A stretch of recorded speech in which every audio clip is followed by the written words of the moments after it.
नमस्कार, मैं संजय प्रभाकर। ऑस्ट्रेलिया के सिडनी में बॉन्डी बीच पर बड़ा आतंकवादी हमला हुआ। खास तौर पर यहूदियों को टारगेट करके गोलीबारी की गई। पूरी प्लानिंग के साथ बड़ी बेरहमी के साथ गोलियां चलाई गई, बरसाई गई। इस खौफनाक हमले में 12 यहूदियों के मारे जाने की खबर है और कई लोग घायल भी हुए हैं। इस घटना की तस्वीरें, वीडियोस आपने अलग अलग न्यूज टीवी चैनल्स और सोशल मीडिया के साथ साथ हो सकता है अखबारों में भी आपने देखे होंगे। दो आतंकवादियों ने धुआंधार फायरिंग की। एक आतंकवादी मार गिराया गया पुलिसिया कार्रवाई में, जबकि एक पकड़ लिया गया। आतंकवादी कौन हो सकते हैं, किस कौम के होंगे, बताने की जरूरत नहीं लगती मुझे, आप समझ गए होंगे। हालांकि एक आतंकवादी का नाम सामने आया है। इस वीडियो में मैं आपको बताने वाला हूं, गौर से सुनिएगा और देखिए। यहूदी देश इजराइल इस हमले का, खून का बदला खून से लेने के लिए कभी भी हमला कर सकता है, लेकिन हमला किस पर करेगा ये भी मैं आपको बताऊंगा। उसके टारगेट पर कौन है ये भी मैं बताऊंगा। ऑस्ट्रेलिया में जो आतंकी हमला हुआ, ये हमला किसने कराया होगा वो भी मैं आपको बताऊंगा। बहुत गौर से इस वीडियो को बहुत ध्यान से सुनिएगा और देखिए किस देश का हाथ हो सकता है इसमें, इस वारदात के पीछे। और ये भी जानने वाली बात है, हम सब जानते होंगे, जो नहीं जानते हैं उनको जरूर जानना चाहिए कि इजराइल पूरी दुनिया में किसी भी एक यहूदी पर भी अगर हमला हो जाए तो उसे अपने देश पर हमला समझता है, अपने धर्म पर हमला समझता है, अपने कौम पर हमला समझता है और उसके बाद हमलावर का पता करके उसे सबक सिखाता है घर में घुसकर। और वो सबक ऐसा कि वो जो मिसाल बन जाए। इतिहास गवाह है। इतिहास की एक दो घटनाएं भी मैं आपको बताऊंगा इजराइल की। खून का बदला खून, बदला कैसे लेता है इजराइल, बहुत ही जबरदस्त उदाहरण है और लोगों को जानना चाहिए। और देखिए इस समय जो है इजराइल के प्रधानमंत्री बेंजामिन नेतन्याहू अपने सख्त अंदाज के लिए जाने जाते हैं। ऑस्ट्रेलिया में जो ये घटना घटी है जिसमें 12 यहूदियों की मौत हुई है गोलीबारी में, आतंकी घटना में, इसे लेकर बेंजामिन नेतन्याहू ने पूरी दुनिया के सामने स्टेटमेंट दिया है और बहुत गंभीर चेतावनी दी है, अटैक की चेतावनी दी है। उन्होंने क्या कहा यह भी मैं आपको बताऊंगा। और देखिए एक आतंकवादी का जो नाम सामने आया है वो पहले सुन लीजिए। इंडिया टुडे के हिंदी चैनल आज तक की वेबसाइट पर पब्लिश किया गया है कि इस घातक हमले में एक हमलावर की पहचान 24 साल के नावीद अकरम के तौर पर हुई है। नावीद अकरम। और इस हमले में यहूदी समुदाय के प्रमुख नेता आर्सेन ऑस्ट्रोवस्की घायल हो गए हैं गंभीर तौर पर, यह भी खबर आई है। देखिए सवाल ये नहीं है कि घटना में कितने लोग मरे या मारे गए। सवाल यह है कि यहूदियों को ही क्यों चुना गया और हनुक्का के दिन ही क्यों। हनुक्का जो है ये यहूदियों का एक बहुत बड़ा पर्व होता है, पवित्र त्योहार है। इस मौके पर जब ये लोग त्योहार के मौके पर जमा थे बड़ी संख्या में बीच पर, और वहां पर यह हमला किया गया आतंकी। और सबसे बड़ा सवाल, क्या यह सिर्फ एक पागल हमलावर था या पागलपन में आकर किया, या बहुत ही प्लानिंग के साथ किया, ये तो जांच का विषय है। या फिर इसके पीछे बहुत बड़ा नेटवर्क है, कोई विदेशी हाथ है, कोई विदेश है, कोई देश है, कोई संगठित नफरत काम कर रही है इसके पीछे, ये जांच का विषय है। आज की इस रिपोर्ट में कोई भावनाओं की बात नहीं करूंगा मैं। देखिए पूरे फैक्ट्स, फैक्ट्स के पैटर्न और इंटेलिजेंस से जो मामले सामने आ रहे हैं मेरे रिसर्च में, इन्वेस्टिगेटिव रिपोर्ट्स जो आ रहे हैं उसके आधार पर और पूरे रिसर्च का निचोड़ आपके सामने रख रहा हूं। जो ऑनलाइन रिसर्च किया है मैंने वो बता रहा हूं। क्योंकि देखिए बॉन्डी बीच की रेत पर बहा खून जो है सिर्फ ऑस्ट्रेलिया का मामला नहीं है, ये पूरी दुनिया के लिए एक चेतावनी है। 14 दिसंबर 2025 की शाम सिडनी के बॉन्डी बीच इलाके में यहूदियों के पवित्र त्योहार हनुक्का के सार्वजनिक कार्यक्रम के दौरान अचानक गोलियों की आवाज गूंजती है। तर तर तर तर तर तर तर तर। शुरुआती रिपोर्ट्स के मुताबिक 12 लोगों की मौत की खबर आई, जिनमें एक संदिग्ध हमलावर भी शामिल कहा जा रहा है और कई लोग घायल भी होते हैं। और देखिए पुलिस जो है 2 संदिग्ध को भी पकड़ी है, न्यूट्रलाइज की, ऐसी खबर है। और पूरा इलाका उस वक्त तुरंत सील कर दिया जाता है। अब यहां सवाल जो है ये नहीं है कि हमला हुआ, असली सवाल ये है कि हमला किसने कराया, क्यों कराया और इसके पीछे कौन सा बड़ा नेटवर्क या कौन सा नेगेटिव थॉट्स, नेगेटिव सोच काम कर रही है। सबसे पहले एक बात बिल्कुल साफ समझ लीजिए, इस वक्त यानी हमले के तुरंत बाद जो है ऑस्ट्रेलिया की पुलिस और इंटेलिजेंस एजेंसियां आधिकारिक तौर पर ऑफिशियली किसी एक संगठन, किसी एक देश या किसी एक आतंकी ग्रुप का नाम सामने नहीं ले रही है, ये जांच कर रही है फिलहाल। और यही जो है देखिए प्रोफेशनल इन्वेस्टिगेशन का एक रूल भी होता है, एक नियम होता है। इसलिए जो भी एनालिसिस मैं आपके सामने रख रहा हूं वो पूरे फैक्ट्स के साथ, मेरे रिसर्च के साथ और इन्वेस्टिगेशन के साथ और सिक्योरिटी एजेंसियों की जो चेतावनियां हैं जो सामने आ रही हैं उसके साथ मैं आपके सामने रख रहा हूं। और देखिए पहली बात जो सामने आ रही है, सबसे पहला एंगल इस अटैक का वो ये कि इसमें एंगल आ रहा है लोन वुल्फ का, लोन वुल्फ या छोटा सेल मॉडल का। पिछले 10 सालों में यह देखा गया है कि यहूदियों पर हुए कई हमले ऐसे लोगों ने किए जो बड़े संगठन के कार्ड होल्डर मेंबर नहीं थे, लेकिन internet, social media, dark web और प्रोपेगेंडा वीडियो से खुद को तेजी से रेडिकलाइज कर चुके थे। ऐसे लोग सॉफ्ट टारगेट चुनते हैं, खुले सार्वजनिक कार्यक्रम हो, त्योहार हो, फैमिली गैदरिंग हो, ऐसे मौकों पर हमला करते हैं। हनुक्का जैसा इवेंट, बॉन्डी बीच जैसी ओपन जगह जहां बच्चे, बुजुर्ग, महिलाएं मौजूद हों, ये लोन वुल्फ अटैक के क्लासिक इंडिकेटर हैं। गौर कीजिएगा, लोन वुल्फ अटैक के क्लासिक इंडिकेटर हैं, मतलब ये आशंका है कि हो सकता है कि लोन वुल्फ ने ऐसा किया होगा। देखिए पुलिस अब हमलावरों के mobile, social media post, chat history, हथियार की खरीद फरोख्त और उनकी मानसिक वैचारिक जो है प्रोफाइल, इसकी जांच कर रही है। लेकिन देखिए जहां पर हमला हुआ, आतंकी हमला, वहां पर एक व्हीकल में भारी मात्रा में विस्फोटक और हथियार, घातक हथियार बरामद होने की भी खबर आई है सामने। खैर देखिए अब इस हमले का दूसरा एंगल भी यह है। देखिए दूसरा एंगल क्या है, ऑर्गेनाइज्ड फार राइट और नियो नाजी नेटवर्क। ऑस्ट्रेलिया में पिछले कुछ सालों में नियो नाजी मूवमेंट को लेकर गंभीर चेतावनियां सामने देखी गई हैं, पढ़ी गई हैं, सुनी गई हैं।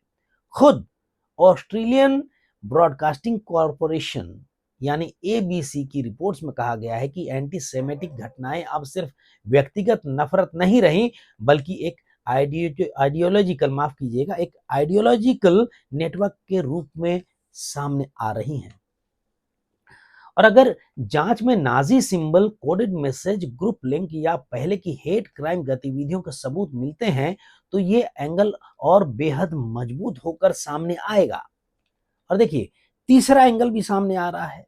तीसरा एंगल क्या है, मेरे रिसर्च में जो बातें सामने आई वो बता रहा हूं। तीसरा एंगल और जो सबसे संवेदनशील है वो ये कि विदेशी प्रॉक्सी या स्टेट स्पॉन्सर्ड इन्फ्लुएंस मॉडल, यानी कि विदेश से किया गया।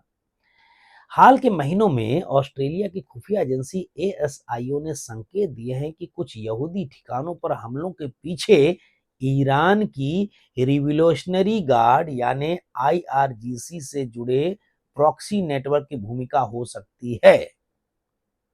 ध्यान से सुनिएगा जो मैंने आपको बताया। हाल के महीनों में ऑस्ट्रेलिया की खुफिया एजेंसी एएसआईओ ने संकेत दिए हैं कि कुछ यहूदी ठिकानों पर हमलों के पीछे ईरान की रिवोल्यूशनरी गार्ड यानी आईआरजीसी से जुड़े प्रॉक्सी नेटवर्क की भूमिका हो सकती है, जो सीधे हमला न करवाकर लोकल क्रिमिनल्स या रेडिकल एलिमेंट्स की इसको जो है इस्तेमाल करते हैं। हालांकि देखिए बॉन्डी बीच हमले में अभी तक ऐसा कोई जो है पुख्ता सबूत सामने नहीं आया है और सार्वजनिक नहीं किया गया, लेकिन एजेंसियां जांच कर रही हैं। और जांच एजेंसियां जो हैं फंडिंग चैनल, हैंडलर, विदेशी कम्युनिकेशन और डिजिटल ट्रेल को खंगाल रही हैं। और ये मॉडल जो है तभी साबित होता है जब पैसों, निर्देशों और इंटरमीडियरी नेटवर्क के ठोस यानी सॉलिड लिंक सामने आए। अब देखिए चौथा एंगल भी है। चौथा एंगल क्रिमिनल डाइवर्जन या फियर इकोनॉमी मॉडल, यानी डर पैदा करके पुलिस और सरकार का ध्यान भटकाना, ये एक एंगल है, इससे इनकार नहीं किया जा सकता। 2025 में ही ऑस्ट्रेलिया में एक कथित तौर पर सिनागॉग बम साजिश को पुलिस ने फर्जी बताया था, जिसे क्रिमिनल नेटवर्क ने जानबूझकर रचा था। लेकिन बॉन्डी बीच वाला मामला जो है इस एंगल से थोड़ा अलग नजर आ रहा है, क्योंकि यहाँ असली गोलियां चली, असली लोग मरे, असली मौतें हुई हैं। यानी ये कोई साधारण होक्स कॉल नहीं था या फिर होक्स घटना नहीं है। फिर भी जांच एजेंसियां जो हैं, जो इन्वेस्टिगेटिव एजेंसीज जो हैं, इस संभावना को पूरी तरह से खारिज नहीं कर रही हैं, नजरअंदाज भी नहीं कर सकती हैं कि कहीं किसी क्रिमिनल नेटवर्क ने किसी रेडिकल व्यक्ति को इस्तेमाल तो नहीं किया। ये भी जांच का विषय है। अब सवाल ये आता है कि हमला अभी क्यों, हनुक्का के समय क्यों? इसका जवाब हमें 7 अक्टूबर 2023 के बाद की ग्लोबल सिचुएशन में मिलता है। 2 साल पहले से जो एक नया माहौल शुरू हुआ, 7 अक्टूबर 2023 के बाद की ग्लोबल सिचुएशन में मिलता है। गाजा युद्ध शुरू होने के बाद से दुनिया के कई देशों में यहूदियों के खिलाफ हमलों, वैंडलिज्म और धमकियों में जबरदस्त इजाफा देखा गया है। और रॉयटर्स, बहुत बड़ी न्यूज एजेंसी है, रॉयटर्स और दूसरी इंटरनेशनल न्यूज एजेंसीज ने बार बार रिपोर्ट किया है कि यह तनाव अब मिडिल ईस्ट से निकलकर वेस्टर्न सोसाइटी की सड़कों तक पहुंच चुका है। और जब हमला किसी त्योहार पर हो तो उसका मकसद सिर्फ नुकसान नहीं होता है, बल्कि डर का संदेश देना होता है। अब जरा समझिए, ऑस्ट्रेलियाई पुलिस जो है, ऑस्ट्रेलिया की पुलिस इस केस में आगे क्या करेगी? देखिए, सबसे पहले तो सीसीटीवी, मोबाइल वीडियोस और चश्मदीदों के से सेकंड टू सेकंड टाइमलाइन बनाई जाएगी। और बोलते हैं कि connect the dots, connecting dots ढूंढेगी। फिर बैलिस्टिक जांच होगी, फिर हथियार कहाँ से आया, लीगल था या स्मगल था। डिजिटल फॉरेंसिक में सोशल मीडिया, एनक्रिप्टेड चैट और फंडिंग ट्रेल, ये सब खंगाले जाएंगे। इसके बाद मोटिव तय होगा, हेट क्राइम, टेररिज्म या मिक्स प्रोफाइल, सबकी जांच होगी। और आखिर में नेटवर्क एनालिसिस। क्या ये सिर्फ 2 लोग थे या इनके पीछे और कोई था, या फिर कई लोगों का गठित गुप्त ग्रुप था, या फिर ये लोग किसी देश की तरफ से भाड़े में लिए गए थे, किराए के आतंकवादी थे, या फिर किसी आतंकी संगठन के थे, या फिर किसी देश ने ऐसा करने को इनके इस्तेमाल किया। अब आते हैं उस सवाल पर जो भारत समेत पूरी दुनिया पूछती है। जब यहूदियों पर हमला होता है तो इजराइल बदला कैसे लेता है? और इसका जवाब जो है इतिहास देता है। जो सबसे जबरदस्त मिसाल है वो मैं आपको बता रहा हूं, हालांकि कई हैं। 1972 के म्यूनिख ओलंपिक्स में इजरायली खिलाड़ियों की हत्या के बाद इजराइल ने ऑपरेशन रैथ ऑफ गॉड चलाया, जिसमें दुनिया भर में उन लोगों को ट्रैक किया गया, चुना गया, ढूंढा गया और जो उस हमले से जुड़े थे सबको सबक सिखाया गया, खात्मा किया गया। और यह बदला तुरंत नहीं लिया गया था, वक्त लगा, काफी लंबा भी वक्त लगा, लेकिन बदला लिया गया। और देखिए, सालों तक चलने वाला इंटेलिजेंस आधारित अभियान था वो। याद कीजिएगा, गूगल में जाइए और टाइप करके ढूंढिए 1972 की वो घटना और इजराइल का बदला, सारी बातें सामने आ जाएंगी। और दूसरा एग्जाम्पल देखिए, 7 अक्टूबर 2023 के बाद का दौर, बहुत नजदीकी, 2 साल बीते हैं मुश्किल से। उस हमले के बाद इजराइल ने सिर्फ गाजा में सैन्य अभियान नहीं चलाया, बल्कि समय समय पर हमास और हिजबुल्लाह के शीर्ष नेताओं पर टारगेट स्ट्राइक्स की। और हाल ही में देखिए, दिसंबर में, इसी महीने 2025 में ही इजरायली सेना ने गाजा सिटी में एक स्ट्राइक में हमास के सीनियर कमांडर रायद शायद को मारने का दावा किया, जिसे 7 अक्टूबर हमले के आर्किटेक्ट्स में गिना जाता था। यानी इजराइल की रणनीति साफ है, डिप्लोमेटिक दबाव, सिक्योरिटी कोऑपरेशन और जरूरत पड़े तो लंबी इंटेलिजेंस और मिलिट्री कार्रवाई तो करेंगे, लेकिन माफी नहीं मिलेगी। खून का बदला खून। और देखिए, इसके साथ एक सच ये भी है कि इजराइल की इन कार्रवाइयों पर अंतर्राष्ट्रीय कानून, नागरिकों की सुरक्षा और प्रोफेशनलिटी को लेकर हमेशा विवाद सामने आए हैं। आप पढ़ सकते हैं। यानी बदला सिर्फ ताकत का प्रदर्शन नहीं होता, वो वैश्विक बहस और दबाव के साथ भी सामने बहुत सारी बातें लाता है। और देखिए, ऑस्ट्रेलिया में यहूदियों पर हुए आतंकी हमले पर भारत के प्रधानमंत्री नरेंद्र मोदी ने सिडनी हमले पर गहरी चिंता जताते हुए कहा कि भारत आतंकवाद और एंटी सेमिटिज्म के खिलाफ जीरो टॉलरेंस की नीति में ऑस्ट्रेलिया और यहूदी समुदाय के साथ मजबूती के साथ खड़ा है। और सिर्फ मोदी नहीं, दुनिया के कई नेताओं ने, कई देशों ने इस घटना की जो है निंदा की है और अमेरिका के राष्ट्रपति डोनाल्ड ट्रंप का बयान फॉक्स न्यूज़ और रॉयटर्स में पब्लिश हुआ। हालांकि बहुत सारे और भी न्यूज़ एजेंसीज के माध्यम से ये खबर छपी होगी, उनके बयान छपे होंगे अलग अलग प्लेटफॉर्म्स में। और डोनाल्ड ट्रंप ने इस हमले को कट्टरपंथी नफरत का नतीजा बताया और कहा कि पश्चिमी देशों को यह समझना होगा कि एंटीसेमिटिज्म अब सिर्फ शब्दों में नहीं, गलियों में बदल चुका है। ये जो है एंटीसेमिटिज्म जो है अब सिर्फ शब्दों में नहीं, गोलियों में तब्दील हो चुका है, गोलियों में, हिंसा में। और ब्रिटेन के किंग चार्ल्स तृतीय ने मैसेज दिया पूरी दुनिया को। उनका मैसेज बीबीसी में आप पढ़ सकते हैं। किंग चार्ल्स जो हैं, उन्होंने ऑस्ट्रेलिया के यहूदी समुदाय के प्रति संवेदना जताते हुए कहा कि धार्मिक आधार पर किसी भी समुदाय को निशाना बनाना सभ्य समाज पर सीधा हमला है और ऐसे अपराधों का जॉइंटली, संयुक्त तौर पर मुकाबला किया जाना चाहिए। और देखिए, कई देशों ने इस हमले की निंदा की है। बहरहाल देखिए, एक बात तो बिल्कुल साफ है कि बॉन्डी बीच में हुआ हमला बेहद गंभीर है। अभी किसी एक हाथ की पुष्टि नहीं हुई कि कौन सा आतंकवादी संगठन था या फिर आतंकी था या फिर कौन सा देश शामिल हो सकता है इसमें। अभी बातें सामने आई नहीं है, लेकिन 4 मजबूत संभावनाएं हैं। 4: lone wolf, far right network, विदेशी प्रॉक्सी और क्रिमिनल फैसिलिटेशन। ये 4 बातें। जांच जैसे जैसे आगे बढ़ेगी तस्वीर साफ होगी, ये सभी जानते हैं। लेकिन इतना तो तय है कि इस हमले के बाद ऑस्ट्रेलिया में यहूदी ठिकानों की सुरक्षा काफी बढ़ जाएगी, बढ़ गई है। और इजराइल जो है कूटनीतिक और रणनीतिक स्तर पर प्रतिक्रिया देगा, रिएक्शन देगा और माफ तो नहीं करेगा। और दुनिया एक बार फिर इस सवाल से जूझेगी, क्या यह नफरत अब सीमा पार कर चुकी है? मतलब एक लिमिट है, वो क्रॉस कर चुकी है।